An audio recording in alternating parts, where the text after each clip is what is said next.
Hi guys, welcome back to Cycling Unboxed, and today we're going to be looking at the Seka Spear. If you want to come check these out for yourself, I'm here at Bikesoup in Westfeilds, so you can always come in and have a first-hand look at the bikes. I'm going to be going into some frame details, some of the design and the concept behind this bike, and well, let's bring you in for a closer look. Before we get started, I want to show you how this bike comes. So this bike comes as handlebar fork frame only, and it does come with the bottle cages. I'm going to get more into them later because they are slightly interesting. They're not just plain bottle cages. But yeah, this is how your bike comes in the box like this, and well, it looks well protected and comes very sleek as it sits in there. So yeah, your frame should come nice and tidy there. So as usual, I'm going to be starting from top to bottom, and first thing about this frame is it's frame and handlebars only, so all the other components are going to be up to you. You choose your group set, you choose your saddle, you choose your wheels, and you choose the tyres that go on top as well. So it just comes as the frame. So starting off with the seat post, it seems that you have two options. This one's the painted options, and it is, as most bikes are going nowadays, like a very skinny seat post, so I assume that gives some lateral compliance and makes the bike a little bit more comfortable, but it's also probably a lot more aerodynamic. And just as most of them are, this is like the width of, it's shallower than one of my fingers, so it's a very, very skinny seat post. And then over the top you've got these nice covers. I actually quite like these covers just to hide the bolts a little bit, and just makes the whole frame look a little bit sleeker, although some frames don't need it, they're very clean on top there. Yeah, the seat post does come in an unpainted version as well, which maybe would be a smidge lighter, but also might suit depending on which bike you have, whereas the silver suits that bike a bit more and the black suits this bike a little bit more. Next up comes the handlebars, and this one is the Rapier. This is their own handlebars, and of course you can see that it integrates very, very nicely with their top cap spacers. And as you would expect from a one-piece handlebar, very slim, probably very light. I'm not sure how light this one actually is. Because of the 2-bolt system underneath here, I think you might have to buy this separately. I don't think it comes with an out front mount for you. Then if we look at the head tube, so it looks like a round head tube, but it does have, as most bikes are going nowadays, that slightly sharper nose on the front here. So it's not perfectly round, it's more of like a almost diamond shaped on the front here, but it's quite hard to see that on camera. Then as we go through the top, the whole head tube is actually nice. It tapers back nice and sleekly here. Then on the front, as it combines with the fork, you have this sleek integration on the front there as well. And it just, as most bikes are nowadays, once again, it just gets skinny and skinny as it goes towards the back to reattach the air flow back here. Then as we get onto the front fork here, you can see we've got tons of tyre clearance here.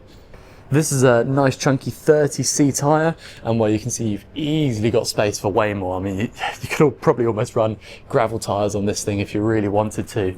But as usual, just very thin, same again, like narrower than one finger wide there, with some good depth on the side to it as well. A little bit more on the front fork. It looks like the fork has like almost semi-sharp angles and then cuts down, and I believe that's to keep the front fork away from the turbulated air that runs through. So I think the air just runs through a little bit cleaner when you've got more space between the fork and the wheel. I do quite like this at the bottom. It's somewhat Pinarello-esque, where they have that little flick on the back. I assume, you know, if it's UCI legal, which this bike is, as you can see from the sticker there, that it probably just, once again, helps smooth the airflow out a little bit more as it goes through this turbulent section of the bike. And it does do what I like from most bikes, where it hides the fairing cover here. So this is very sleek on this side as well, as it just has a bolt in, and then you just carry an Allen key in your saddlebag if you want to take your wheels off.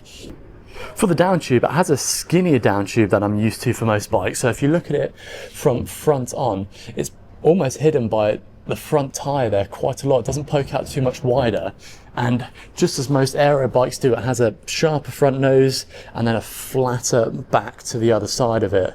This is unlike the Trek Madone, where it's very squared off here. But yeah, this looks a little bit sleeker and it looks quite nice. It doesn't look too big and too bulky. Then we get to, by far, the most interesting part of the bike. So this is the wind eye, and well, as you can guess, it's there to direct wind. But it's not just for that. So you can see that it has, it's almost a little bit cut out on the front there. So it's got even skinny on the front where the tyre sits behind. And then I guess you have all the turbulent air from your leg, and just having more material here might just help reattach the airflow and smooth that out as it goes over the rear wheel there. So I believe that's the concept of what this is for, but it's not just for airflow, it is also there for compliance.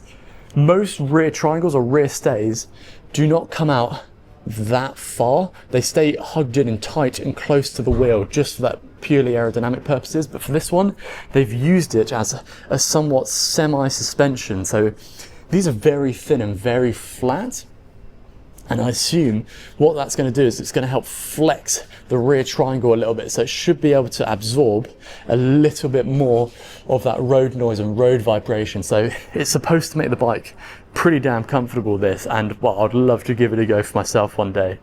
But it's something different, it's something that not many other brands are doing, and I think it looks amazing. It's got like this rear shelf here, and it's just a very intricate and beautiful design on the back.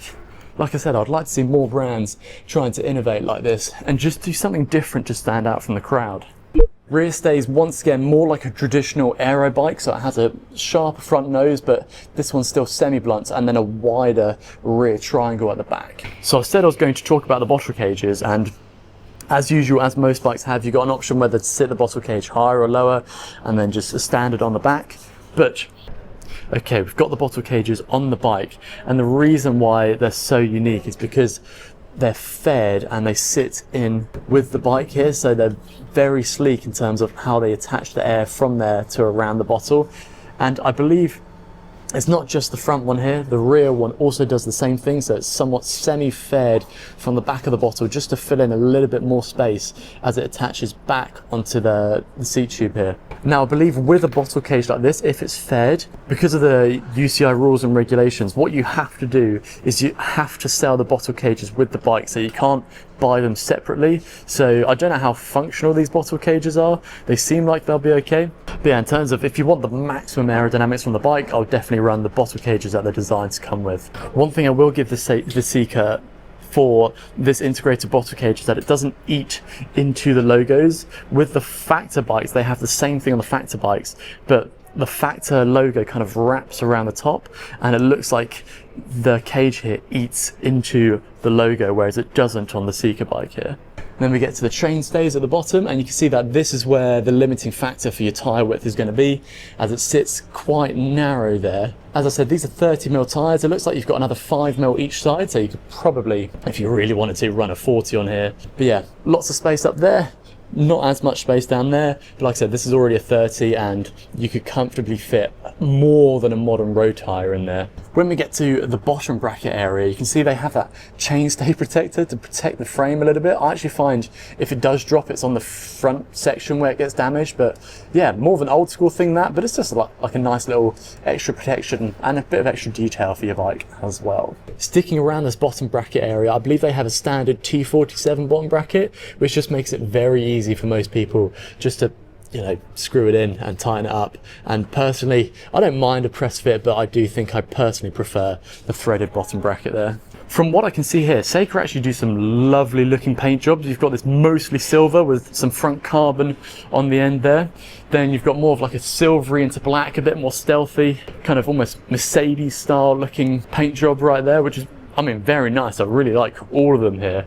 Then you've got something a bit more interesting. So for this one, you've got some exposed carbon along the front and the top. Okay, so I've just seen that actually this paint job here is part of the launch edition. And you can see there's 200 of them made. This is number 196 of 200, if I can get it in focus there. There we go. And you can see it as it runs through there. I do actually love a bit of exposed carbon myself, with just a bit of clear coat or lacquer on top. I think it looks really nice. For the rest of this frame, some of this is a little bit messy for my style personally. I actually prefer the other two sleeker looking paint jobs, but if you like this, you know, it's your style, of course you can go for something like that.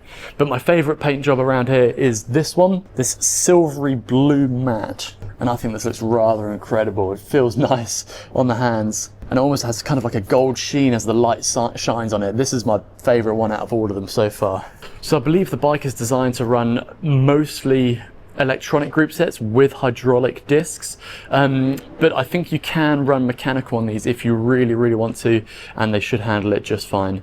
If you looked at my Hot Tech Roulaire video, they had these there as well, and you can see that they were starting to look at doing some 3D printing components. So they were going to 3D print the derailleur hanger, they were going to 3D print up here. I don't think it's ready for release yet. They're also going to 3D print the front mech hanger, which can be taken off if you are looking into running it 1x, but personally I'm a 2x kind of guy.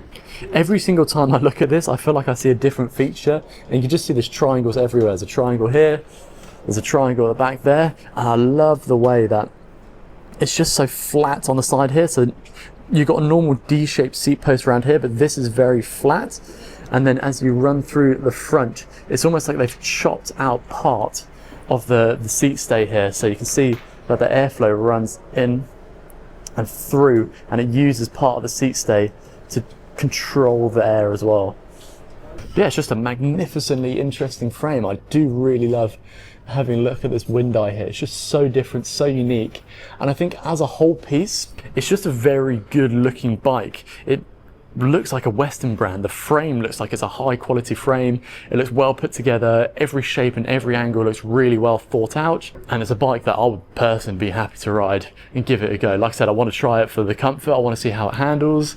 It's just a beautiful looking bike. One thing I did forget was to bring my weighing scales in here, but the guys at the bike shop have weighed each individual bike in. So for this one, on a size medium, which is kind of like a 54, 56-ish size, this one comes in at 7.75 kilos, but that is with SRAM force, and that is without pedals as well. So I don't think it's the lightest bike in the world, but I think there are other things that you can do to make it lighter. Probably change out the DT Swiss wheels here.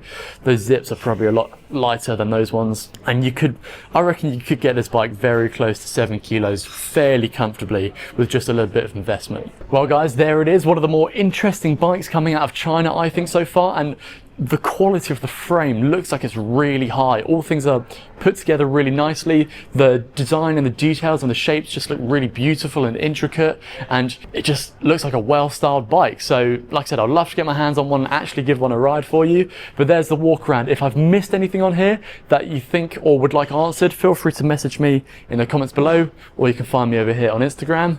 I've been Jason, this has been Cycling Unboxed. See you in another video.